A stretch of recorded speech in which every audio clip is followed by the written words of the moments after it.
Hey, I know it's been a while since I've been in this room recording, but this brought a thought to my head about, I was raised hearing, you are what you eat, birds of a feather flock together, and being young, that doesn't make sense. You're like, I eat chicken, I don't have wings and feathers. But it makes sense. If you want high vibrational energy, then you have to eat clean food. And I'm talking in the sense not like you wash it, but you have to eat food that it gives you the fuel that you need and the way that you need it, just like the people that you're going to be around. If you're going to be around low vibrational people that stress you out, complain, gossip, they're greedy, whatever it is, if you stay around these people, they're going to drag you down. I know none of us want to believe that our friends, our family, are people that can actually be toxic. My nose is itching. Someone's thinking about me. That's one of those superstitions, right? If your nose itches, someone's thinking about you. If your ears are ringing, someone's talking about you. But, man. Anyways, back to what I was saying. If you want to begin to raise yourself up, you have to learn to just say, it is what it is. I don't have control over this situation, because a lot of us want to believe that we control everything around us. The only thing we have control over is who we allow into our lives. And it was, I'm going to say like 2 nights ago, something hit me and I remembered. And I looked at my daughter and I said, I forgot it is a privilege to be in my energy. And when I remembered that, it was like something flipped. Of course, I bawled my eyes out the night before. I had major breakdown, found out about some losses in my life and things that I have to allow, like release control over the situation, as I was saying. And sit here and say, okay, no point in burdening myself and bringing my energy down, because when you're in that that state of, I don't really know what to do, I don't know how to feel, I want to figure it out, I gotta know everything, and then I'll make the choice. But when you live like that, that's like, that takes the adventure out of life, right? That takes the ability to grow with others. Now, when you can analyze a situation and be like, yeah, you're not really good for me. It's like I went on a date. This person asked me very early on, hey, you can come stay at my house and we'll take some shrooms and some acid and all. And I'm like, what? No, like, I'm not down to clown, yo. I got things I've got to do. I've got goals. I've got aspirations. My energy and my time are a currency, and then you want me to sit here and help you grow as a person, but you're not trying. I don't mind helping people that are helping themselves. Don't come to me broken and go, can you put me back together? Because I'm going to tell you no. Like, I might point you to some videos that you can watch on YouTube or some spiritual gurus that might give you guidance, but no. I'm not going to sit there and be your healer, because my energy goes to me, especially when there's no one around me that I want to share it with. And that sounds stingy, yes, but at the same time, it is a protective mechanism to maintain my energy, keep myself grounded, keep myself ascending to a higher way of thinking and being.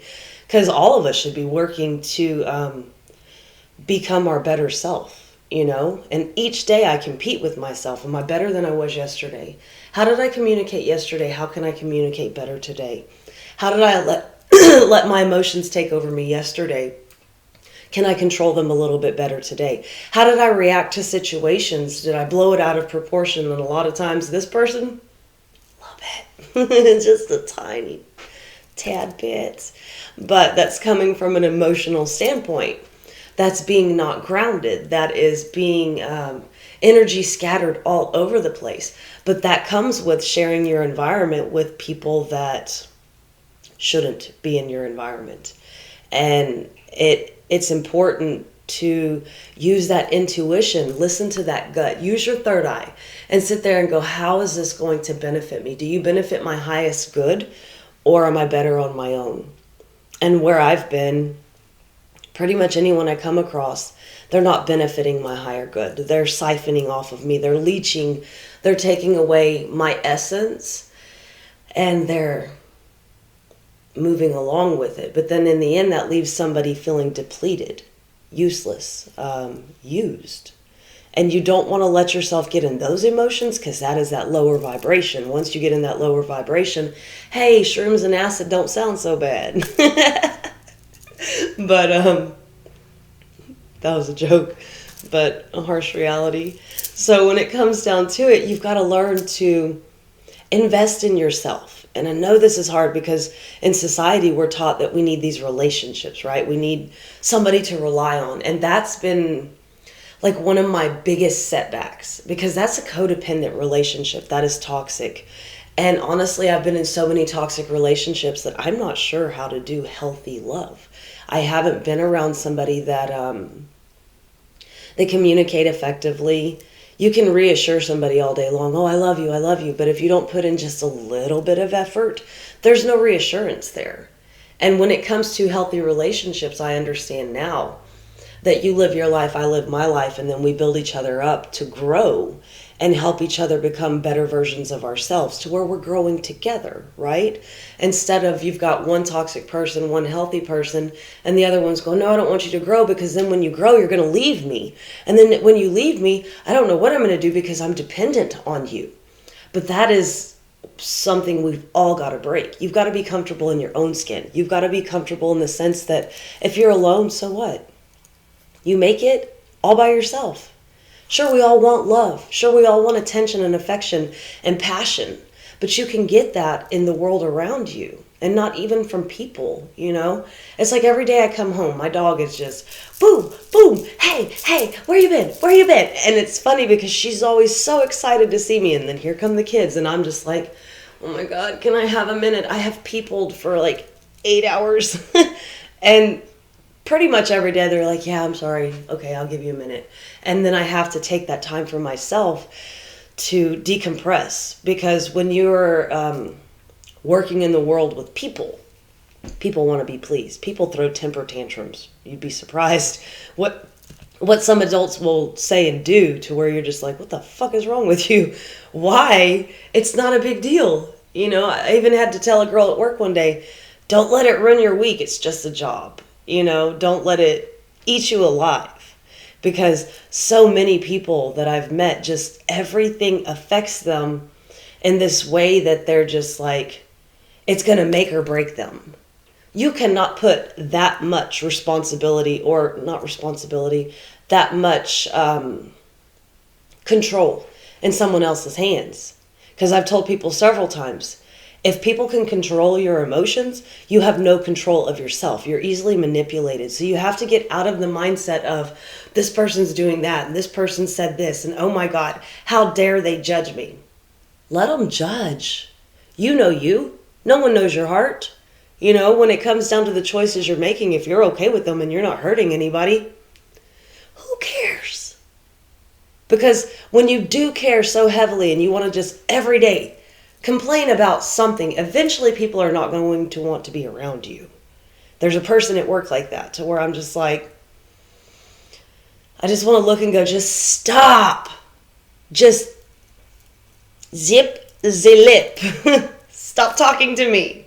Because I did even kind of slightly lash out yesterday, which was, look, you complain all the time. You say the same thing over and over, and I've tried to help you, and it's like it goes just in one ear and out the other, and I'm done. Like, I have nothing left to invest. And it gets to a point where we all have to realize we all have things going on in our lives, you know? And he came and apologized to me, and I said, look, I'm not trying to be ugly. I just have a lot going on in my own life right now. And it's hard because, like I said, we all have this going on. And at some point, I mean, like me, I took a step back. Like, I don't want to date no more. I don't want to invest my time anymore. And I had a coworker tell me, but if you keep putting it on hold, then there's never going to be a right time. Like, you have to be vulnerable and just open up to it. But like I explained to them, why keep dating when I know what I bring to the table and there's not a table I want to set it on? Like, I would rather eat alone. I keep getting like choking up. But I would rather keep my time, my energy, and my essence to myself than to sit with somebody that's not up to par. Because then that takes me back to, I'm accepting less than what I deserve. And when we all accept less than what we deserve, we actually make ourselves smaller, and the world loves that. The world doesn't like light, shiny, happy, abundant people, because not everybody's striving to be that, but everybody wants that.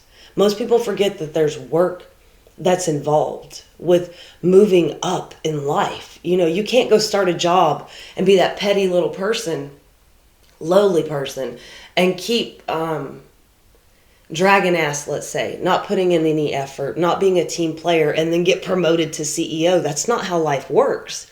So I think a lot of people forget that every relationship is like this. Business, platonic, romantic. I almost forgot what that was called. But when it comes down to it, it's got to be some give and take. And it doesn't always have to be equal. But we have to share the balance, if that makes sense. Like, some days you're not going to be up to par. Someday you're not going to be able to give your 100%. And the way I've always looked at relationship, you give 100%, I give 100%. It's not 50-50, because half-assery is not acceptable. That's lowering those standards. But like I said, not each person is going to come to the table 100% every single day. You wake up some days and your phone's not charged, right? It's the same as human beings. We get exhausted, especially in a world of greedy competition. So we've got to get back to understanding that what we surround ourselves with, what we eat, what we put into our minds, what we watch on TV, what we absorb into ourselves, it's going to affect us greatly. And I think a lot of people don't realize that, and they'll just keep hanging out in these low-vibing, meaningless situations because they don't want to be alone. But I will tell you, being alone is sometimes the greatest thing that you can ever have. You begin to discover yourself. You begin to know your wants. You begin to have the freedom to make the choices to do what you want to do, say what you want to say, dance how you want to dance, sing as loud as you want to sing, eat what you want to eat. You would be so amazed what being single can actually do for you. Because, like I said, society tells us you've got to be in this relationship. And I think I fell victim to that mindset rather than realizing, you know what? I like being single. I like knowing that my successes are my successes. I like knowing that I don't have to compromise. And I guess I'm getting more into a selfish standpoint in my life because I've always wanted to share my life with somebody. And after dating a few people, I'm just like, maybe one day. Maybe one day. We'll see. But it's sometimes you got to push certain things to the side and be like, you know what?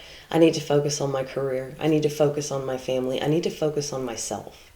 And some people might tell you that that's selfish, but those are the people that are holding you back. Those are the people that you need to actually remove out of your life, because if they don't serve your highest good and they're helping to promote you to that, then they're only trying to keep you down. So hopefully that's food for thought. These are things I've had to mull over as they rise back to the surface, because we've gone through a time where we've had a lot of retrogrades, planets in retrograde. That is like the pit stop of emotion, thought, understanding, past memories. It just like bleh, everything came up, and it was just like, no, I don't know how to feel. Oh my God, back in that storm again. So if you're going through a storm, embrace it. Put on your goggles and your snorkel and just like, yay, I'm healing because that's what healing feels like. Sometimes it's a torrential downpour, sometimes it's a hurricane. Sometimes it just makes you feel blah.